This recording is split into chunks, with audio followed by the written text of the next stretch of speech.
Alhamdulillah, alhamdulillahi rabbil alamin. Allahumma salli wa sallim wa karim wa zid ala sayyidina Muhammadin wa ala alihi wa sahbihi ajma'in, amma ba'du.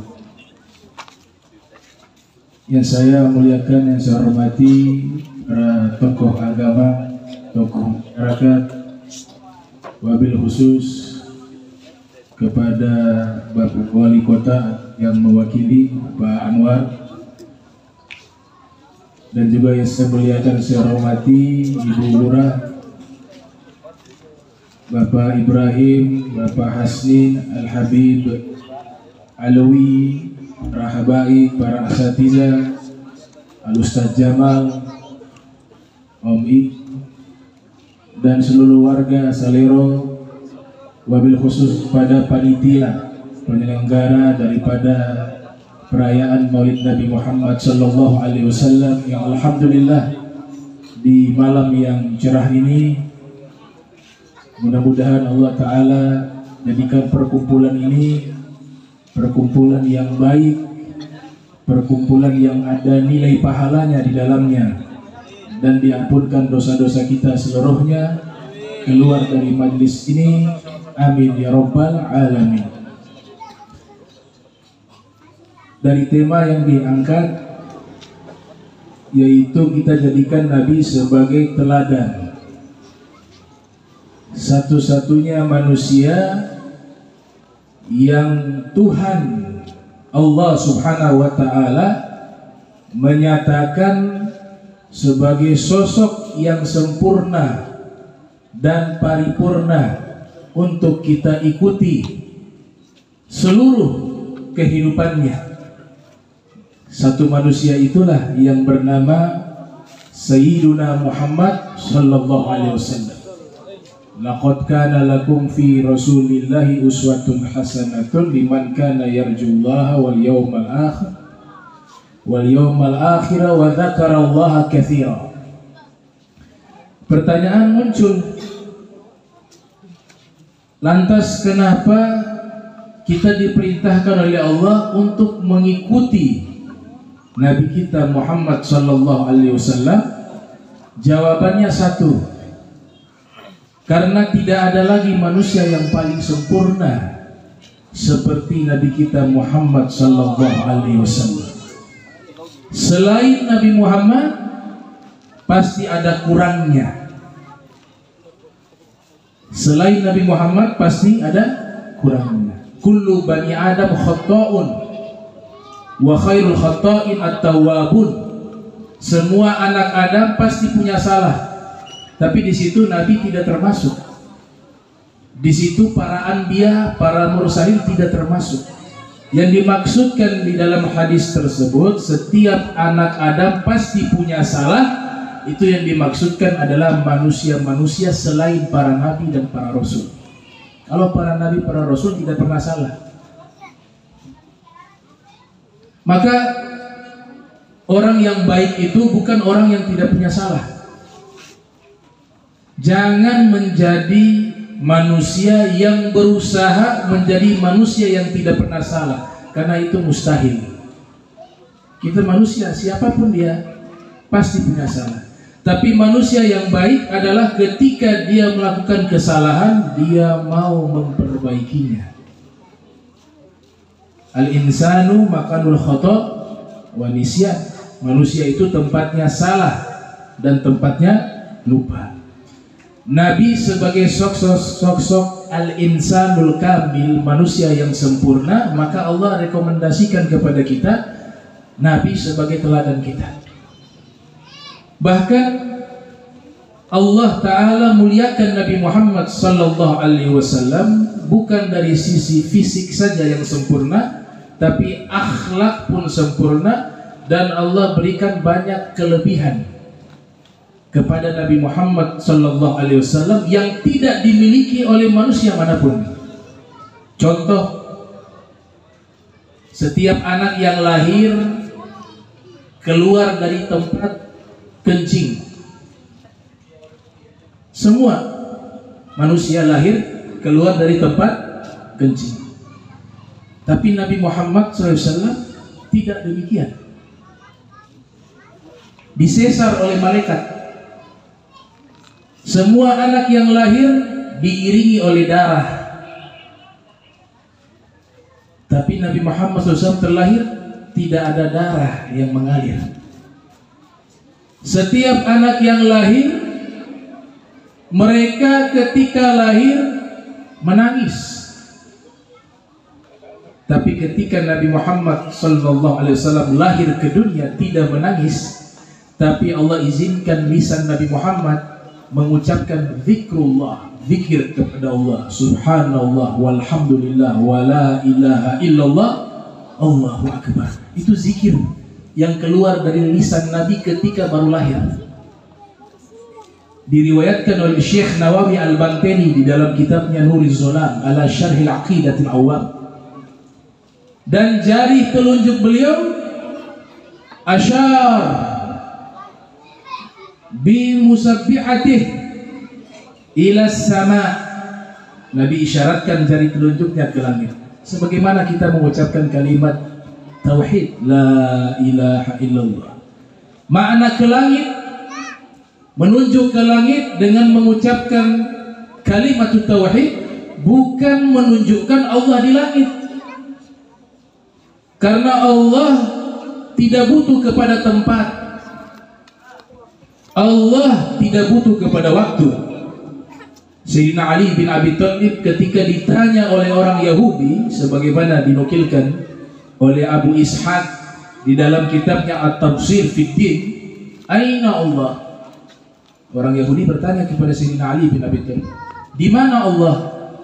Dijawab oleh Imam Ali, innal ladzi ayyana aina fala yuqalu lahu aina.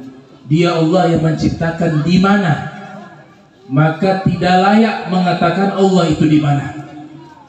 Pertanyaan kedua, kaifa Allah? Bagaimana Allah? Innal ladzi kayyafa kaifa fala yuqalu lahu kaifa. Sesungguhnya Allah yang menciptakan bagaimana, maka tidak layak mengatakan Allah itu bagaimana. Lantas apa maksudnya menunjuk jari telunjuk ke langit? Maksudnya adalah makanah laisa makan. Maknanya adalah pangkat, bukan tempat. Pangkat Allah maha tinggi. Jadi bukan tempat, tapi derajat Allah maha tinggi. Sama dengan kalimat takbir Allahu akbar. Allah maha besar.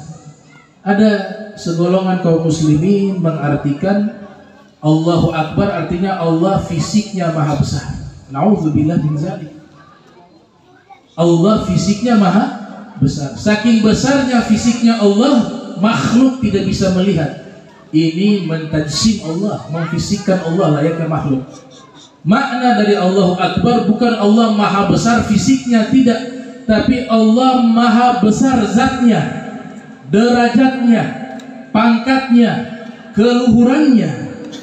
Itu makna dari Allahu akbar.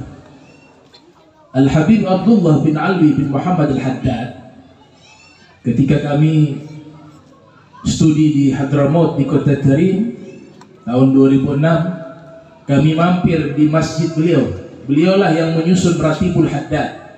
Kalau saya membaca Ratibul Haddad, yang menyusun beliau Al-Habib Abdullah bin Ali bin Muhammad Al-Haddad. Ada satu mihrab tempat beliau sholat dijadikan museum, karena di depan mihrab tersebut ada dinding yang terbelah. Dinding terbelah, dijadikan museum. Kemudian ada keterangan di situ menyatakan dinding yang retak ini di dalam masjid itu ketika Al-Habib Abdullah Haddad menjadi imam sholat dan di belakangnya ada makmum, saking khusyunya dan paham kalimat Allahu Akbar, beliau baca itu kalimat takbir Allahu Akbar, dinding terbelah. Begitu agung ini kalimat, terbelah dinding dengan mengucapkan Allahu Akbar. Makanya Nabi katakan likulli syai'in safwa wa safwatu sholati takbiratul ula. Segala sesuatu punya intisari, dan intisari sholat adalah takbir yang pertama, kata Nabi Muhammad sallallahu alaihi wasallam. Nah, ini keistimewaan Nabi kita Muhammad sallallahu alaihi wasallam. Lahir zikir, lahir mengisyaratkan jarinya ke langit. Bahkan dikatakan di dalam kitab Al-Khosaisul Kubra yang ditulis oleh Al-Imam As-Suyuti yang lahir tahun 849 Hijriah, wafat 911 Hijriah, ketika paman beliau Sayyidina Abbas Ibni Abdul Muttalib menggendong Nabi Muhammad sallallahu alaihi wasallam. Sayyidina Abbas dengan Nabi usianya tidak terlalu jauh. Digendong Nabi Muhammad sallallahu alaihi wasallam di teras rumah. Di saat itu waktu malam, rembulan begitu terangnya. Nabi sallallahu alaihi wasallam mengisyaratkan dengan telunjuknya ke arah bulan. Kemudian Nabi menggerakkan ke kanan, bulan ikut gerakan jarinya Nabi Muhammad. Nabi gerakkan ke kiri, bulan mengikuti arah jarinya Nabi Muhammad SAW. Sehingga sang paman ketakutan melihat bagaimana bulan itu dimainkan oleh Nabi Muhammad SAW dengan jarinya ketika beliau masih bayi. Jadi irhasat itu, kejadian-kejadian luar biasa terjadi kepada Nabi kita Muhammad sallallahu alaihi wasallam bukan ketika beliau sudah menjadi rasul saja, tapi sejak sebelum lahir pun sudah ada kejadian-kejadian luar biasa, apalagi setelah beliau lahir. Ini khususnya Nabi kita Muhammad sallallahu alaihi wasallam. Maka pamannya sangat menghormati Nabi Muhammad, sangat memuliakan Nabi Muhammad walaupun pangkat paman. Di dalam kitab Sayyiduna Muhammad Rasulullah ditulis oleh Syekh Abdullah Sirajuddin, diriwayatkan ada yang bertanya kepada paman Nabi Sayyidina Abbas ibn Abdul Muttalib, ayyukuma akbar anta am Muhammad? Wahai Abbas, antara kamu dan Muhammad siapa yang lebih besar? Maka Sayyidina Abbas mengatakan, huwa akbaru minni wa ana wulidtu qablah. Kalau kau bertanya siapa yang lebih besar, maka dia lebih besar dari diriku, namun aku lahir sebelum dia lahir. Itu bahasa apa? Adab, bahasa penghormatan, padahal paman, tapi dia mengenal hakikat kemuliaan baginda Nabi kita Muhammad sallallahu alaihi wasallam. Maka ini manusia yang sempurna, fisiknya, akhlaknya, syariatnya, agamanya yang dibawa semuanya sempurna. Ada 5 rangkuman yang menjelaskan kesempurnaan Nabi Muhammad sallallahu alaihi wasallam. Yang pertama, kamalu nasabihi, kesempurnaan nasab. Maknanya apa? Seluruh genetik secara biologi yang bersambung gen Nabi Muhammad SAW dari leluhurnya sampai kepada Adam, yang dititipkan genetiknya Nabi Muhammad, semuanya muslim, tidak ada yang musyrik, tidak ada yang kafir. Itu makna suci, dipelihara nasabnya Nabi Muhammad sallallahu alaihi wasallam. Dan ini disebutkan di dalam Al-Qur'anil Karim, wa taqallubaka fis sajidin, engkau berpindah-pindah di dalam sulbi-sulbi orang-orang yang sujud kepada Allah. Ditafsirkan oleh Al-Imam Abu Ja'far Muhammad Ibnu Jarir At-Tabari yang lahir tahun 224 Hijriah, wafat 310 Hijriah, di dalam tafsirnya Jami'ul Bayan, maknanya adalah Nabi Muhammad SAW dijaga oleh Allah nasabnya mulai dari Adam sampai Nabi Muhammad terlahir ke alam dunia ini. Semua yang ikut jalur genetika Nabi Muhammad semuanya adalah orang-orang muslim. Di dalam hadis yang diriwayatkan oleh Al-Hafiz Ibnu Katsir yang lahir tahun 700 Hijriah, wafat 774 Hijriah, di dalam kitab Al-Bidayah wa Nihayah diriwayatkan Nabi bersabda, kharajtu min nikah walam akhrus min sifah, saya terlahir dari pernikahan yang sah dan saya tidak terlahir dari perzinahan, kata Nabi Muhammad SAW. Min ladun Adam, ila an waladani abi wa ummi, mulai dari Adam sampai ibuku melahirkan diriku, semuanya lewat jalur pernikahan yang sah, kata Rasul sallallahu alaihi wasallam. Walam yusibni min sifahil jahiliyati syai'un, dan tidak ada sedikit pun perzinahan dari leluhurku yang dilakukan oleh orang-orang jahiliyah. Itu penegasan dari Nabi kita Muhammad SAW bahwa beliau suci dan nasab beliau adalah nasab yang suci dan disucikan oleh Allah Subhanahu wa taala. Bahkan kami baca di dalam tafsir Mafatihul Ghaib atau terkenal dengan sebutan At-Tafsirul Kabir yang ditulis oleh Imam Fakhruddin Ar-Razi yang dilahirkan tahun 544 Hijriah, wafat 606 Hijriah. Al-Imam Ar-Razi menyatakan walam yakun, tidak ada ahadu abain nabi, tidak ada seorang pun dari leluhur Nabi Muhammad sallallahu alaihi wasallam musyrika, yang mereka itu orang yang musyrik, semuanya muslim. Di dalam kitab tersebut juga disebutkan riwayat Nabi bersabda, lam azal unqal min aslabit tahirin ila arhamit tahirat. Saya berpindah-pindah dari sulbi-sulbi lelaki-lelaki yang suci ke rahim-rahim wanita-wanita yang suci. Nah, ini kesempurnaan Nabi yang pertama, nasab beliau sempurna. Bahkan banyak buku-buku dan ceramah-ceramah belakangan ini yang dengan berani secara terang-terangan menyatakan kedua orang tua Nabi kafir. Nauzubillah min dzalik. Ulama terdahulu hampir 100 kitab membela Nabi Muhammad dan orang tua Nabi Muhammad, menolak pendapat itu. Di antaranya salah satu ulama bernama As-Sayyid Muhammad Murtada Az-Zabidi menulis kitab berjudul Al-Intisar, yang artinya pembelaan terhadap orang tua Nabi Muhammad SAW.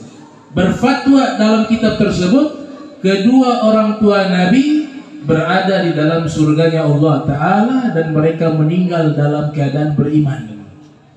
Kemudian ada ulama lainnya asal India menulis kitab berjudul Irsyadul Ghabi fi Islami Aba'in Nabi, yang membahas keislaman kedua orang tua Nabi Muhammad sallallahu alaihi wasallam. Bahkan Al-Imam As-Suyuti yang lahir tahun 849 Hijriah, wafat 911 Hijriah, menulis kitab berjudul Masalikul Hunafa fi Najati Walidai Mustafa, yang membahas akan keislaman kedua orang tua Nabi kita Muhammad sallallahu alaihi wasallam. Ini perlu saya sampaikan karena ini hal yang penting. Hal yang sangat penting. Kita ibadah capek, tapi kita ikut serta juga menuduh orang tua Nabi kafir. Nauzubillah min dzalik. Itu menyakiti hati Rasulullah sallallahu alaihi wasallam. Bahkan Syekh Nawawi Al-Bantani menukilkan dalam satu riwayat di dalam kitab Nuriz Zalam, Nabi diberikan mukjizat oleh Allah, datang ziarah ke kuburan kedua orang tuanya. Kemudian Nabi meminta kepada Allah membangkitkan orang tuanya di alam kubur. Mereka bangkit hidup, kemudian bersyahadat di hadapan Nabi Muhammad sallallahu alaihi wasallam, menyatakan keislaman di hadapan Rasulullah. Setelah itu Nabi berdoa, mereka kembali ke alam kubur. Itu mudah bagi Nabi Muhammad. Allah berikan mukjizat kepada Rasulullah SAW lebih hebat dari nabi-nabi lainnya. Bahkan dihitung oleh Ibnu Katsir, mukjizatnya Nabi Muhammad itu lebih dari 2000 mukjizat. Paling banyaknya nabi yang memiliki mukjizat adalah Nabi Muhammad sallallahu alaihi wasallam. Dalam Al-Qur'an jelas Nabi Isa diceritakan bisa menghidupkan orang yang mati, bisa menyembuhkan orang yang buta, matanya disentuh dengan tangannya bisa melihat.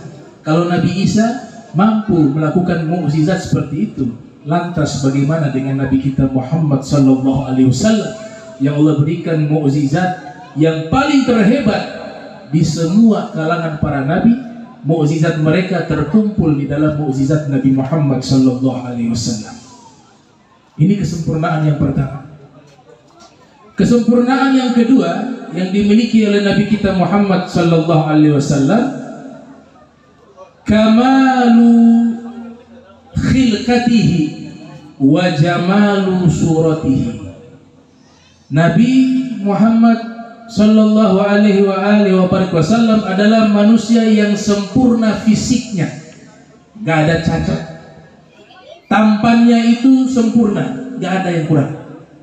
Bahkan Imam Busiri menggubah syair mengatakan, fa walladzi tamma ma'nahu wa suratuhu summa astafahu habiban bari'un nasami munazzah an syarikin fi mahasinihi fa jawharul husni fihi ghairu munqasimi da'mad da'at nasara fi nabihim wahkum bima syi'ta madham fihi wahtakimi wansub ila dhati ma syi'ta min syarafin wansub ila qadrihi ma syi'ta min 'idhami fa inna fadla rasulillahi laisa lahu haddun fa yu'bir anhu natiqun bifani.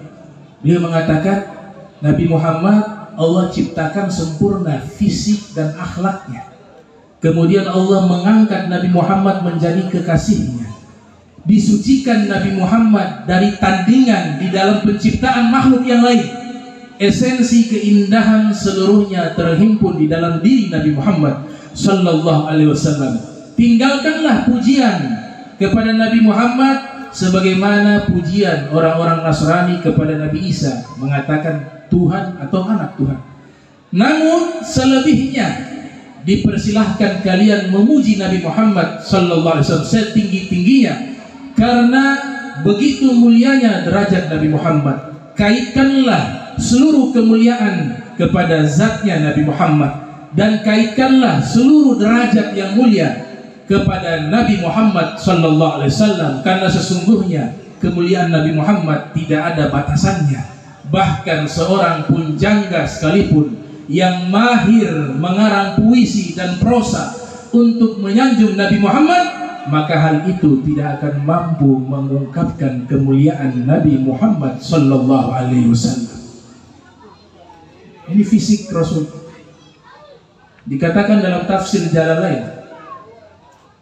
Jalalain, dua orang mulia, As-Suyuti, Jalaluddin As-Suyuti dan Jalaluddin Al-Mahalli. Dua orang ngarang kitab satu namanya Tafsir Jalalain. Situ ada riwayat tuh. Riwayat mengatakan u'tiya Yusuf nisfal jamal wa u'titu kullal jamal.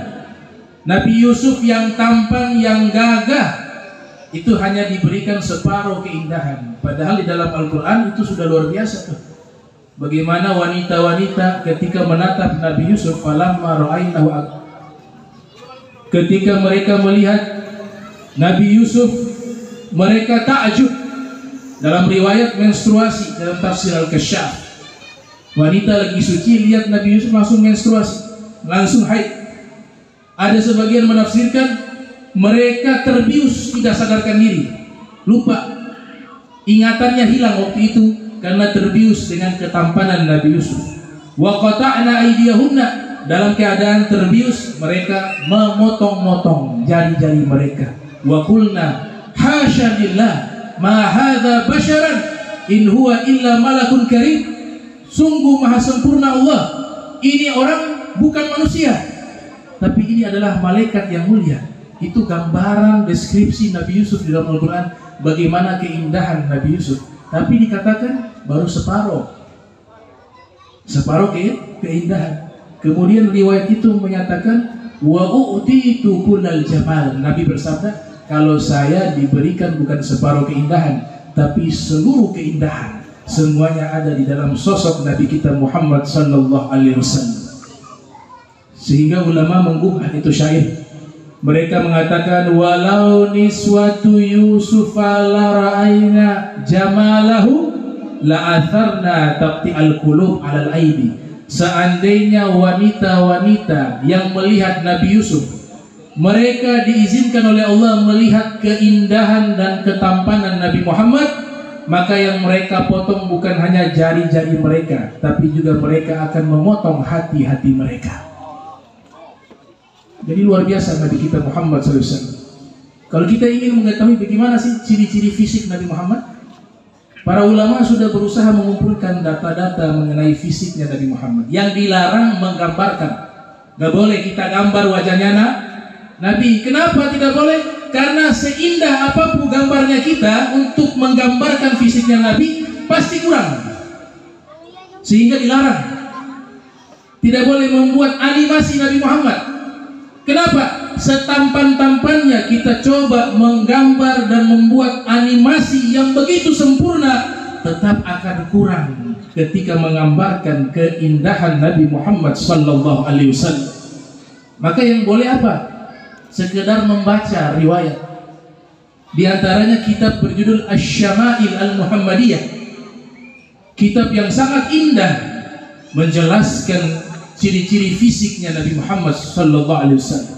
Ditulis oleh Imam At-Tirmidzi yang lahir di kota Termez di Uzbekistan pada tahun 209 Hijriah, wafat pada tahun 279 Hijriah. Lahir 209, wafat 279 di Termez di Uzbekistan. Itu kitab membahas bagaimana fisiknya Nabi Muhammad SAW. Juga ada kitab berjudul Wasailul Wusul ila Syama'il Rasul yang ditulis oleh Syekh Yusuf An-Nabhani, juga membahas ciri-ciri fisiknya Nabi Muhammad sallallahu alaihi wasallam. Kemudian kitab tersebut dijelaskan kembali oleh guru daripada As-Sayyid Muhammad bin Alwi Al-Malik Al-Hasani bernama Syekh Yusuf Al-Lahji. Beliau juga menulis kitab sangat indah membahas ciri-ciri fisik Rasul sallallahu alaihi wasallam berjudul Muntahasul ala Syarhi Wasail Wusul ila Syama'il Rasul, yang membahas keindahan Nabi Muhammad sallallahu alaihi wasallam. Makanya para sahabat itu kalau ditanya bagaimana indahnya Nabi Muhammad, ketika Nabi Muhammad sudah berpindah ke alam barzakh, generasi tabi'in banyak bertanya kepada sahabat-sahabat, kalian kan pernah melihat Nabi, pernah berkumpul dengan Nabi, pernah bergaul dengan Nabi, tolong siflana, ceritakan kepada kami bagaimana sih keindahan Nabi Muhammad. Gak ada yang mampu mengungkapkan. Paling minimal mereka mengatakan begini, Sayyidina Ali mengatakan apa? Lam aro qablahu wala ba'dahu mithlah. Sebatas itu. Saya belum pernah melihat manusia sebelumnya dan manusia yang sesudahnya nanti yang sama seperti Nabi Muhammad. Saya belum pernah melihat itu. Abu Hurairah mengatakan, ma ra'aitu syai'an ahsana min wajhi Rasulillah.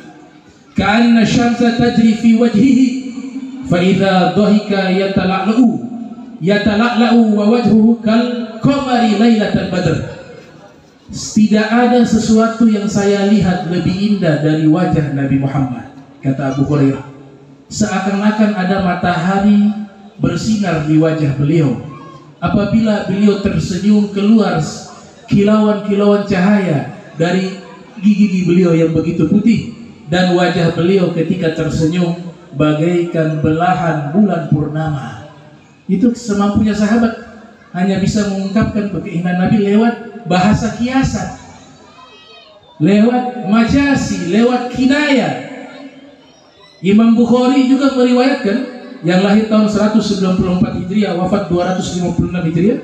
Anas bin Malik mengatakan, ketika dia melihat pemandangan gunung yang indah, dia melihat langit yang begitu indah, dia melihat lautan yang begitu indah, dia simpulkan, dia mengatakan, ma ra'aitu manzaran ahsana min wajhi Rasulillah. Saya belum pernah melihat pemandangan yang lebih indah dari wajahnya Nabi Muhammad sallallahu alaihi wasallam. Kita mau lihat gunung, langit, lautan, keindahannya kalah. Karena semua keindahan ini hanya mengambil daripada setetes keindahan Nabi Muhammad sallallahu alaihi wasallam. Itu baru fisiknya beliau. Kalau akhlak dahsyat, gak ada cacat. Para orientalis mencoba mencari tahu puluhan tahun. Seperti siapa? Ada orientalis Belanda, Christian Snow namanya. Ada orientalis Jerman, Annie Schimmer. Ada Neil Armstrong. Banyak golongan kaum orientalis. Awalnya mau cari tahu sih kelemahan Nabi Muhammad di mana? Puluhan tahun, ada yang 20 tahun, ada yang 30 tahun, gak dapat. Mereka gak dapat kekurangan Nabi Muhammad. Justru sebaliknya, banyak yang mengakui kesempurnaan Nabi Muhammad sallallahu alaihi wasallam.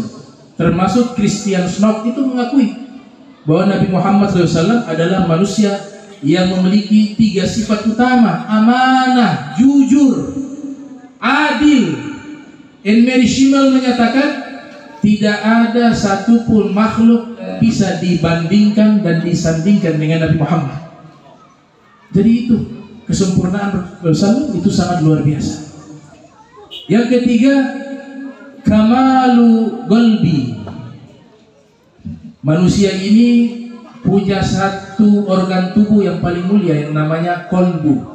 Yang namanya kolbu. Kalau dibaca pakai kof, kolbun. Kalau kalbun jadinya dog. Kalau kolbun, heart, hati.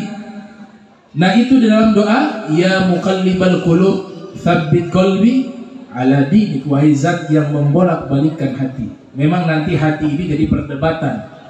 Ibnu Sina mengatakan hati adalah jantung. Kolbun itu maknanya jantung. Ada yang mengatakan kolbun itu tidak berfisik, tapi dia adalah cahaya yang tersembunyi di dalam sanubari. Jadi bahasa Indonesia tuh hati nurani. Nurani dari bahasa Arab cahaya. Nur. Kalau bapak namanya Ustadz Anwar, banyak cahaya, bentuk jamak dari nur. Kalau nurani itu artinya kata benda yang menggunakan ya nisbah, dia dijadikan sifat. Jadi hati yang bercahaya. Kenapa dinamakan hati yang bercahaya? Karena para ulama-ulama ahli tasawuf seperti Imam Al-Ghazali, Abu Hamid Al-Ghazali yang lahir 450 Hijriah, wafat 505 Hijriah, di dalam kitabnya Ihya Ulumuddin juga mengatakan makna qalbun ada 2. Ada yang satu memompa jantung, memompa darah, namanya jantung. Ada yang satu namanya qalbun latif, yaitu hati yang lembut, tidak ada fisik, dia berupa cahaya. Maka dinamakan hati ini, dia banyak tafsirannya. Bisa diartikan jantung, bisa diartikan hati, bisa diartikan sesuatu yang tidak berfisik, yang sifatnya abstrak, berupa cahaya yang tersembunyi di dalam sanubari manusia. Nah, qalbun yang terbaik, qalbunnya Nabi Muhammad. Sehingga Allah sebutkan di dalam Al-Quran, ma kadzabal fuadu ma ra'a. Hatinya Nabi Muhammad tidak pernah berdusta. Allah sebutkan hatinya Nabi Muhammad. Ada ulama Spanyol namanya Ibnu Dihya Al-Kalbi yang lahir tahun 544 Hijriah, wafat 633 Hijriah, menulis kitab secara khusus membahas seluruh organ tubuhnya Nabi Muhammad. Mulai tangannya Nabi Muhammad, matanya Nabi Muhammad, hidungnya Nabi Muhammad, hatinya Nabi Muhammad, akalnya Nabi Muhammad. Beliau sebutkan satu persatu penjelasan dan uraian secara spesifik bagaimana Allah memilih mulai dari ujung rambutnya Nabi sampai ujung kakinya, semuanya itu mukjizat dari bentuk fisiknya Nabi Muhammad SAW. Sehingga Allah sebutkan di dalam Al-Quran satu persatu anggota tubuhnya Nabi Muhammad. Disebut dada, alam nashrah laka sadrak, kami lapangkan dadamu. Dada siapa di situ? Dada Nabi Muhammad. Allah sebutkan hati, ma kadzabal fuadu ma ra'a, hati tidak pernah berdusta, hatinya Nabi Muhammad.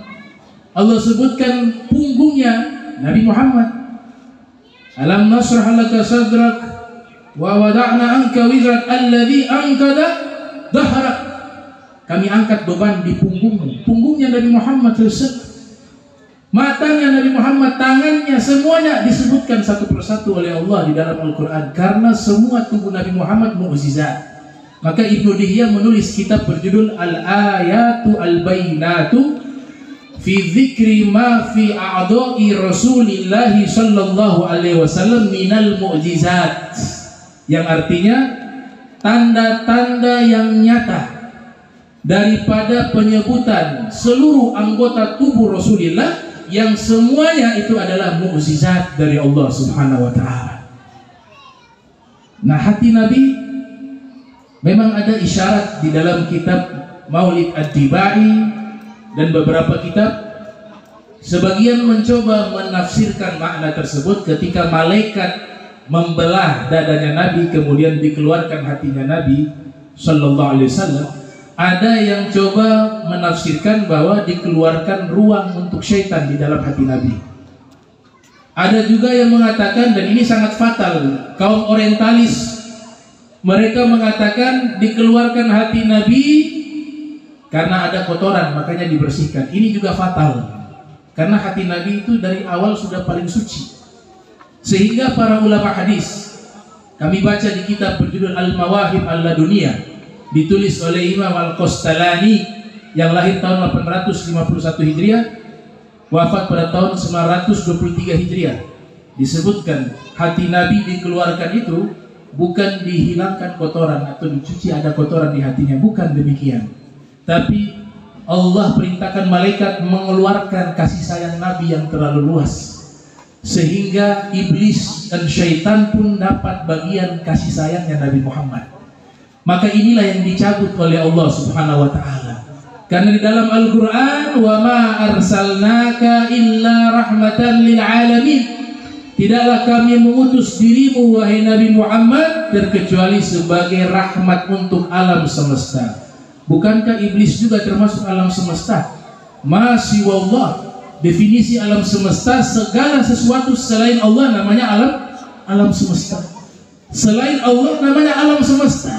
Maka di situ iblis juga termasuk, syaitan juga termasuk.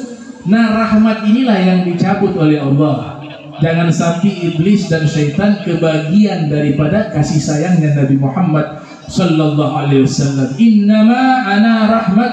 Udah, saya adalah nabi yang diutus membawa kasih sayang yang dihadiahkan kepada kalian, kata Nabi Muhammad sallallahu alaihi wasallam. Nah, ini kesempurnaan Nabi yang ketiga, yaitu hati Nabi sempurna. Yang keempat, kamalu akli. Nabi punya akal paling sempurna.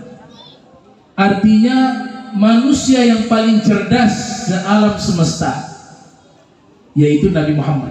Bahkan makhluk yang paling cerdas adalah Nabi Muhammad.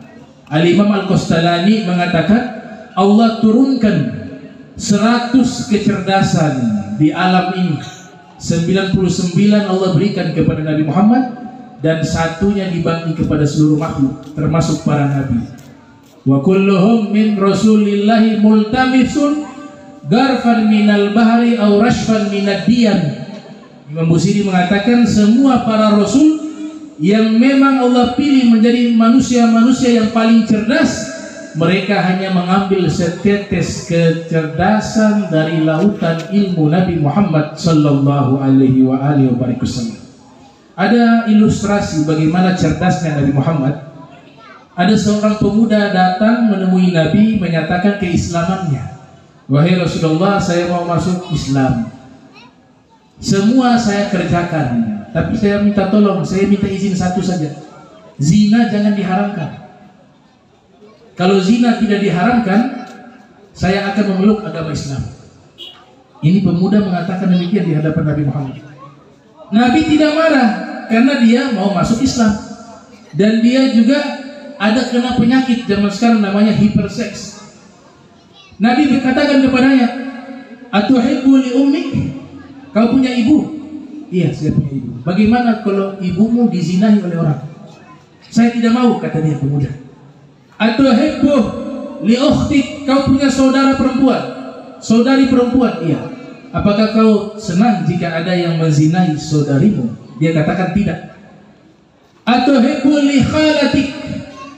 Apakah kau punya bibi daripada saudari ibumu? Bagaimana jika ada yang menzinahi dirimu? Dia katakan saya tidak senang itu. Atuhibbu li ammatik? Apakah kau punya bibi daripada saudara ayahmu? Ketika ada yang menzinahi bibimu itu, apakah kau ridho? Kau senang? Dia katakan saya tidak senang. Demikian juga manusia lainnya, kata Nabi Muhammad. Mereka juga tidak senang. Ibu mereka dizinahi, saudari mereka dizinahi, bibi mereka dizinahi. Mereka juga tidak senang. Kemudian Nabi Muhammad SAW meletakkan wada'a yadahu syarifah fi sadrihi. Nabi letakkan tangannya di dada pemuda tersebut. Kemudian Nabi membacakan doa, Allahumma tahhir qalbah waghfir dzambah wa hassin farja.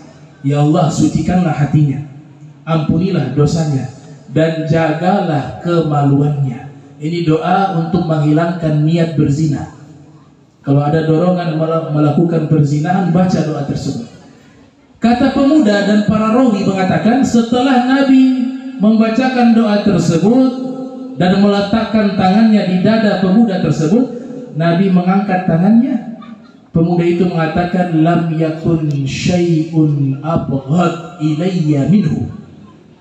Saat ini tidak ada sesuatu yang saya paling benci di dunia ini seperti saya membenci melakukan perzinahan. Dia katakan dia menjadi benci dengan perzinahan.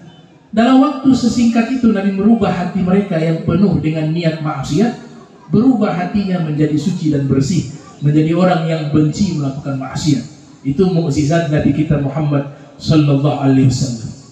Kecerdasan Nabi lainnya, pernah Nabi diundang di satu rumah oleh salah satu sahabat. Disediakan kurma. Di samping Nabi Muhammad ada Sayyidina Ali bin Abi Thalib. Jadi mereka makan kurma, sudah disediakan satu piring kosong untuk meletakkan bijinya. Habis makan, kemudian bijinya diletakkan di satu piring khusus. Al-Imam Ali bin Abi Thalib, beliau ingin bercanda dengan Nabi Muhammad sallallahu alaihi wasallam. Setiap beliau makan itu kurma, bijinya tidak diletakkan di piringnya, tapi di piring bijinya Rasulullah. Makan, bijinya diletak di piringnya Rasulullah. Begitu. Selesai makan, beliau katakan kepada beberapa sahabat yang ikut hadir, luar biasa nabinya kita. Luar biasa nabinya kita. Ia makan kurma paling banyak di antara kita. Para sahabat melihat di piringnya Nabi Muhammad menumpuk 2 porsi. Porsinya Sayyidina Ali, bijinya diletakkan di piring Muhammad SAW, ditambah dengan bijinya Nabi Muhammad ketika memakan kurma. Maka mereka semua melihat piring itu berisikan biji kurma paling banyak milik Nabi Muhammad. Sayyidina Ali mengatakan, begitu hebat Nabi kita, makan kurma paling banyak di antara kita. Nabi secara spontan menjawab, sehebat-hebatnya Nabi kalian, makan kurma tidak dengan bijinya. Karena Sayyidina Ali punya piring bijinya gak ada, kosong dari biji. Maka Rasulullah mengatakan, sehebat-hebatnya Nabi kalian makan kurma tidak dengan bijinya. Seakan-akan Nabi mengatakan, lebih hebat Sayyidina Ali makan kurma dengan biji, karena bijinya tidak. Nah, itu kecerdasan intelektual Nabi Muhammad sallallahu alaihi wasallam. Ada juga kisah bagaimana ulamanya Nabi Muhammad mewarisi kecerdasan ini. Ada ulama Nabi Muhammad SAW, seorang tabi'in, namanya Iyas, Al-Qadi Iyas. Dia generasi tabi'in, terkenal sangat jenius, sangat cerdas. Ada yang bertanya kepada beliau, aneh, itu syaitan atau jin diciptakan dari api, kemudian disiksa di dalam neraka menggunakan api. Bagaimana api merasakan sakit? Karena jin dari api disiksa dengan api. Beliau tidak pakai menjawab, pakai dalil. Beliau panggil, ayo mendekat. Diambil itu tanah, dicampur dengan semen. Sudah keras, dibilang kau mendekat. Kenapa? Saya mau lempar. Dengan ini batu, sudah menjadi batu, jadi keras. Saya mau lempar dirimu dengan ini benda. Dia mengatakan, jangan, berbahaya, bisa saya terluka, bisa berdarah. Inilah jawaban yang sama tadi. Kamu diciptakan dari tanah. Ini sekarang tanah juga nih, cuma dicampur juga semen, juga tanah, debu. Tapi sudah diproses jadi keras, saya lempar, kamu katakan bisa menyakiti kamu. Maka sama halnya jin atau syaitan dari api, ketika diazab dengan neraka juga merasakan sakit yang sama. Itu kecerdasan daripada seorang tabi'in Qadi Iyas. Ini kesempurnaan keempat yang dimiliki oleh Nabi Muhammad SAW, kamalul aqli. Nabi di usia 35 tahun itu menjadi tokoh yang menyatukan kaum Quraisy sebab kecerdasan Nabi Muhammad. Mereka renovasi Ka'bah, diceritakan dalam kitab Al-Bidayah wa Nihayah dan juga dalam kitab Muhammad Al-Insanul Kamil. Maka Hajar Aswad dikeluarkan dari tempatnya. Setelah itu selesai renovasi, seluruh kepala suku ingin mengambil kehormatan menjadi orang yang mengembalikan Hajar Aswad ke tempat semula. Semuanya, tidak ada yang mengalah. Saya, kepala suku saya yang harus mengangkat ini. Kepala suku yang lainnya mengatakan begitu. Hampir terjadi pertikaian. Kemudian mereka mengatakan begini saja, kita lihat besok hari siapa orang yang masuk ke Masjidil Haram pertama kali, biarlah dia yang memutuskan perkara kita. Ini musyawarah. Waktu itu Nabi tidak hadir. Di satu namanya Darun Nadwa, tempat musyawarah mereka namanya Darun Nadwa, khusus para pembesar Quraisy yang usianya tua. Besok paginya mereka menanti-nanti siapa orang pertama yang masuk ke Masjidil Haram. Ternyata yang masuk adalah Nabi Muhammad sallallahu alaihi wasallam. Serentak semuanya mengatakan, kalau yang memutuskan Muhammad, radina bil amin, kami ridho dengan al-amin. Itu julukan yang diberikan oleh mereka kepada Rasulullah sallallahu alaihi wasallam. Mungkin kalau yang masuk Abu Jahal ceritanya bisa berbeda. Abu Jahal yang masuk mungkin berbeda. Tapi yang masuk ke Masjidil Haram pertama kali Nabi Muhammad. Maka semuanya tidak ada yang menolak. Mereka mengatakan radina bil amin. Kalau yang memutuskan perkara kami Nabi Muhammad, kami ridho, karena beliau adalah orang yang tidak pernah berbohong seumur hidup. Beliau adalah orang yang menjaga amanah, tidak pernah mengingkari. Disampaikan kepada Nabi Muhammad. Cepat respon dari Nabi Muhammad, karena memang akalnya ini paling cerdas, jenius, gak ada artinya. Makanya Emery Simmel mengatakan jangan banding-bandingkan Nabi Muhammad dengan manusia pun, jangan, karena gak ada tandingannya. Ini ada tokoh-tokoh orientalis membandingkan Nabi Muhammad dengan Albert Einstein misalnya. Itu gak ada. Satu tetes gak dapat ilmunya Nabi Muhammad. Ada yang membandingkan dengan Isaac Newton. Ada yang membandingkan dengan Thomas Alva Edison. Gak ada bandingannya. Itu ilmu-ilmu itu juga dari ulama. Ilmu listrik itu dari ulama. Ilmu dokter dari ulama.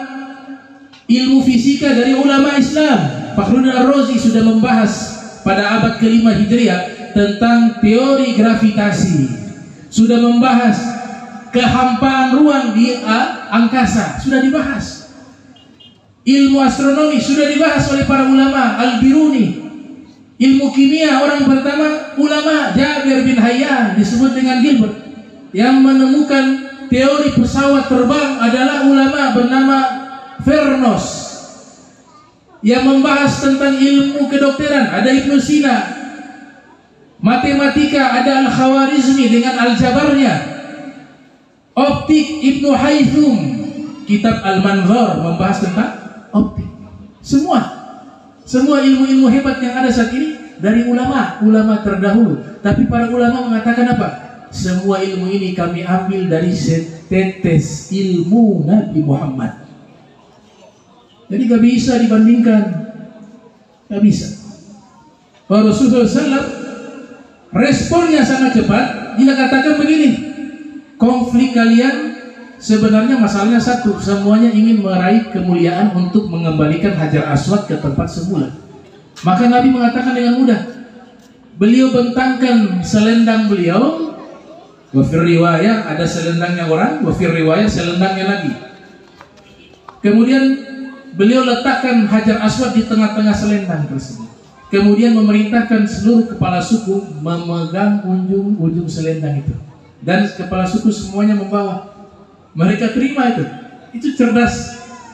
Nanti sampai di tempat peletakan Hajar Aswad, Nabi yang mengambil Hajar Aswad dan Nabi yang meletakkan. Semuanya ridho. Itu kamalul akli al-Muhammadi, kesempurnaan akal Nabi Muhammad sallallahu alaihi wasallam. Yang terakhir, yang kelima, kamalus syariah, kesempurnaan syariat Nabi Muhammad. Kita belajar puluhan tahun masalah fikih, baik 4 mazhab, mazhab Hanafi, mazhab Maliki, mazhab Syafi'i, mazhab Hambali, mazhab Hanafi didirikan oleh Abu Hanifah. Abu Hanifah lahir pada tahun 80 Hijriah di Kufah, meninggal di Baghdad, dikuburkan di Baghdad pada tahun 150 Hijriah. Kemudian Imam Malik, mazhabnya mazhab Maliki, lahir di Madinah, meninggal di Madinah, lahir pada tahun 93 Hijriah, wafat 179 Hijriah. Kemudian mazhab yang kita anut di Asia Tenggara secara mayoritas, mazhab Imam Syafi'i atau mazhab Syafi'i, yang dimana mazhab Syafi'i nisbat kepada Imam Muhammad bin Syafi'i yang lahir tahun 150 Hijriah, wafat 204 Hijriah. Kemudian mazhab yang paling muda di antara 4 mazhab tersebut adalah mazhab Hambali yang diasas oleh Imam Ahmad bin Hanbal yang lahir di wilayah Turkmenistan atau di kota Merv, di satu wilayah di Persia.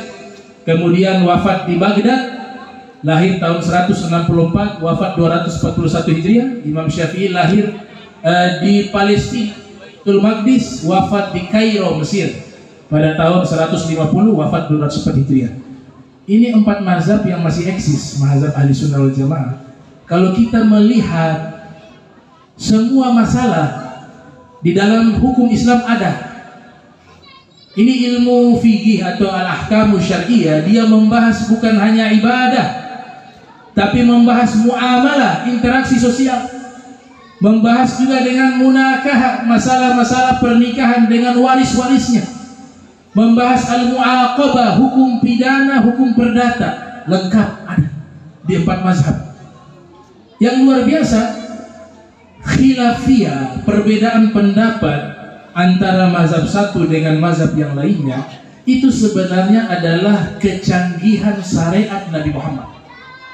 Makanya ulama bernama Syekh Muhammad Ad-Dimishqi ketika membahas muqaranatul madhahibi, ilmu yang membahas perbandingan madhab, beliau menulis kitab berjudul Rahmatul Ummah fi Ikhtilafil A'immah, rahmat bagi umat Islam di dalam perbedaan pendapat para ulama.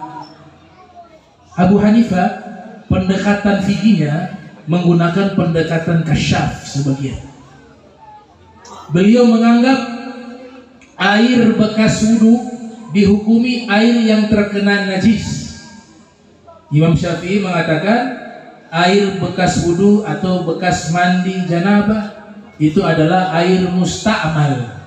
Air musta'mal, air yang suci namun tidak bisa mensucikan. Kalau air najis tidak suci dan tidak bisa mensucikan. Kenapa berbeda antara Imam Syafi'i dengan Imam Abu Hanifah dalam menyikapi masalah air? Karena Imam Abu Hanifah menganggap semua air yang digunakan bersuci dia membawa dosa. Dalam hadis itu ada riwayat Nabi katakan, akmilul wudu'a, atau kama qala Nabi sallallahu alaihi wasallam, sempurnakanlah wudu kalian, fa inna kharaja, karena akan keluar dosa-dosa kalian mengikuti air wudu yang kalian berwudu dengannya. Karena beliau menganggap dosa itu adalah najis maknawi, maka air itu dihukumi najis oleh Imam Abu Hanifah. Karena air wudu mandi janabah membawa dosa di tubuh kita. Imam Syafi'i mengatakan enggak, dia musta'mal. Kenapa? Karena pendekatan Imam Syafi'i ada kalanya pendekatan ilmiah, sedangkan Imam Abu Hanifah ada kalanya ilmiah, ada kalanya non ilmiah. Dia menggunakan apa? Semacam istilah yang disebut kasyaf. Dalam ilmu tasawuf, para wali itu diberikan pembukaan pandangan, hijab dibuka, mereka bisa melihat yang sifatnya maknawi terlihat hakiki. Imam Ghazali mengatakan di hari kiamat nanti itu akan nampak wujud hakiki atau wujud maknawi. Para pendosa di hari kiamat wujudnya bukan wujud manusia. Orang yang meninggalkan salat 5 waktu, Allah wujudkan wujudnya di hari kiamat ka khinziril aswad. Ba'athallahu subhanahu wa ta'ala tarikas salati yaumal qiyamati kal khinziril aswad.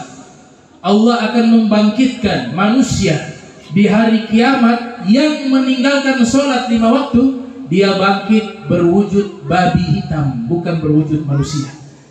Koruptor mungkin nanti berwujud tikus, Dan itu Imam Ghazali jelaskan, bukan saya ngarang-ngarang. Bisa baca di kitab Ihya Ulumuddin.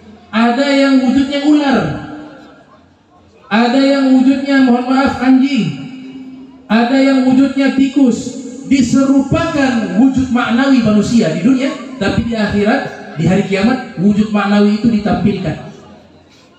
Ada salah satu wali min auliyaillah di kota Malang, Al-Habib Profesor Dr. Abdullah ibn Abdul Qadir Bil-Faqih. Itu di jubah beliau ada kacamata hitam, itu lebih daripada satu, banyak. Kami pernah tabarukan di tempat tersebut, Darul Hadis, walaupun tidak lama. Kami tanya kepada beberapa asatidzah atau talamidha, murid-murid daripada lulusan Darul Hadis, kenapa Al-Habib Abdullah itu selalu menggunakan kacamata hitam? Baik di waktu siang, di waktu malam, selalu membawa kacamata hitam dan mengenakan kacamata hitam. Ini beliau ini ada yang mengatakan menghafal hadis jutaan hadis. Jutaan hadis. Beliau dari kecil hidupnya di pesantren, dari pesantren ke pesantren, tidak pernah tuh lihat maksiat. Sehingga Allah buka tabir hijab, matanya itu bisa melihat wujud maknawi manusia. Jadi kalau manusia itu dosanya meninggalkan sholat, beliau lihat manusia itu bukan manusia, tapi babi hitam. Ada yang lihat wujudnya ular, tikus, dan seterusnya. Salah satu cara untuk menghalangi melihat wujud manusia dalam rupa maknawi, beliau menggunakan kacamata hitam. Itu terhalangi. Makanya setiap melepaskan kacamata hitam, beliau tutup mata. Tutup mata. Itu. Nah, dosa-dosa seperti ini itu adalah dosa maknawi, tapi nanti di akhirat, di hari kiamat, kata Imam Ghazali, maknawi itu ditampilkan oleh Allah. Kita berwujud hewan. Mudah-mudahan jangan sampai kita di hari kiamat berwujud hewan. Ya, maka kesempatan kita bertobat di sini. Yang meninggalkan sholat 5 waktu, jangan tinggalkan dalam keadaan apapun. Yang belum bisa sholat di masjid, sholat di rumah, gak apa-apa. Nanti sudah terbiasa, pindah ke masjid. Yang penting yang pertama sholat dulu. Kadang-kadang orang belum siap, sholat saja sulit dijaga, disuruh sholat jamaah, jangan lepas di masjid 5 waktu. Ya dia sholat saja masih bolong-bolong. Semua butuh tadrijah, tahapan. Yang kerja di bengkel misalnya, sholat kena olika itu gak najis, sholat. Gak bisa di masjid, di kantor. Nanti sudah terbiasa, afdolnya di masjid, afdolnya di pesantren. Kalau orang pesantren lebih afdol sholat di musola yang ada di pesantren, jangan di luar. Kenapa? Karena waktu mereka itu setiap detiknya berharga, semuanya diisi ibadah, sehingga harus fokus di situ, jangan keluar. Kalau masyarakat umum yang punya waktu luang yang banyak, di masjid. Kalau kantornya jauh dengan masjid, di kantor, bisa disesuaikan. Tapi intinya itu bukan di situ. Intinya itu apa? Iqamatus sholat, melaksanakan sholat. Karena nanti sholat jamaah di masjid dan seterusnya itu masih diperdebatkan oleh ulama. Ada yang mengatakan hukumnya fardu, wajib sholat di masjid, apalagi yang tetangga dengan masjid. La sholatal jar fil masjid illa fil masjid. Tidak ada sholat tetanggaan dengan masjid illa fil masjid, kecuali di dalam masjid. Imam Abu Hanifah mengatakan wajib tetangga yang dengan masjid sholat di masjid. Imam Syafi'i dengan ulama-ulamanya mengatakan hukumnya sunnah muakkadah. Ada yang mengatakan fardu kifayah. Jadi masih diperdebatkan tuh hukum sholat jamaah. Tapi semuanya sepakat, gak ada yang khilaf bahwa meninggalkan sholat 5 waktu hukumnya berdosa. Berarti kita harus nih, orang pintar itu diantara 2 kebaikan dia bisa memilih mana yang lebih baik. Bukan orang pintar itu dia bisa membedakan mana yang baik, mana yang buruk. Itu biasa, karena baik itu jelas, buruk itu jelas. Tapi orang yang berakal itu di antara 2 kebaikan dia mampu memilih yang lebih baik bagi dirinya. Di antara 2 keburukan dia mampu memilih mana yang lebih buruk dan mana yang kurang keburukannya. Karena nanti ada istilah dalam usul fikih namanya akhaffu darurain. Kalau kita dalam kondisi tertentu dua-duanya buruk, tapi darurat dibolehkan. Contoh, kita di tengah hutan, nyasar sampai tengah hutan, kelaparan mau mati. Dalam Al-Quran diizinkan kalau lihat ada babi, boleh itu ambil tuh babi makan. Tapi digairi bagi dengan syarat makan jangan sampai kenyang, cukup mempertahankan kehidupan. Dua keburukan, dua dosa atau dua bahaya dalam keadaan darurat, kita dipilih yang paling ringan. Di depan ada kebun, pohon pisang, ada kasbi, ada buah-buahan, tapi dia kebun. Dan di sisi lain ada seekor babi. Dia dalam keadaan kelaparan, mau mati. Kalau tidak makan bisa mati. Saat itu yang dia pilih yang mana? Ambil buah-buahan atau makanan di kebun milik orang, atau dia mengkonsumsi daging babi. Dia pilih yang mana? Dua-duanya mudarat nih, dua-duanya haram. Tapi dalam keadaan terdesak darurat seperti itu, kaidah fikih mengatakan akhaffu darurain. Dia harus memilih mana yang paling minim bahayanya, mana yang paling kurang dosanya. Yang dipilih apa? Makan babi.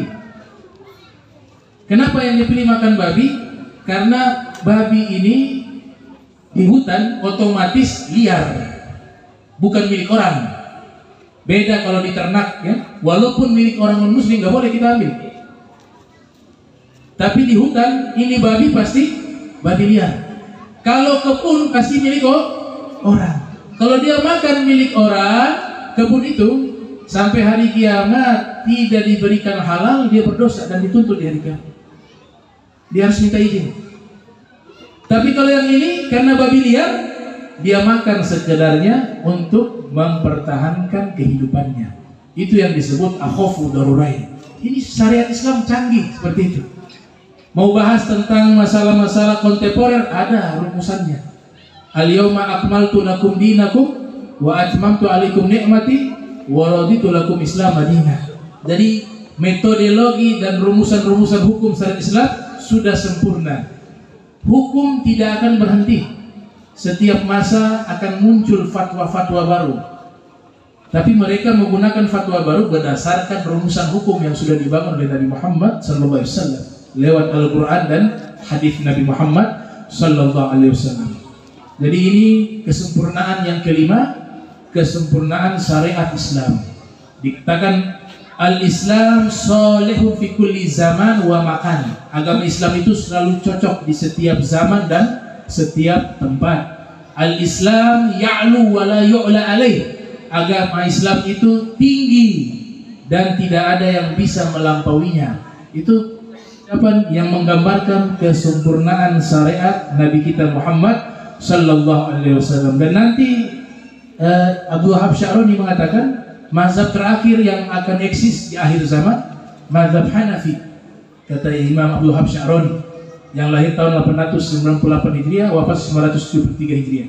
Setelah mazhab Hanafi punah, Imam Mahdi membawa mazhabnya sendiri. Gak ada ijtihad, gak ada ikhtilaf, semuanya harus mengikuti hukumnya Imam Mahdi. Dan Imam Mahdi adalah satu kabar gembira yang Nabi pernah sampaikan ribuan tahun yang lalu, yang akan muncul di akhir zaman nanti. Al-Mahdi min zurriyati min auladi Fatimah. Imam Mahdi daripada anak turunanku, dari anak-anaknya Sayyidah Fatimah Zahra alaihissalam. Nah, ini 5 kesempurnaan yang dimiliki oleh Nabi kita Muhammad sallallahu alaihi wasallam. Mudah-mudahan ini ceramah yang singkat bisa menambah kecintaan kita kepada Nabi Muhammad sallallahu alaihi wasallam, dan mudah-mudahan kita semua yang hadir di sini maupun yang belum sempat hadir, kita bisa mendapatkan pertolongan Nabi Muhammad di yaumil qiyamah.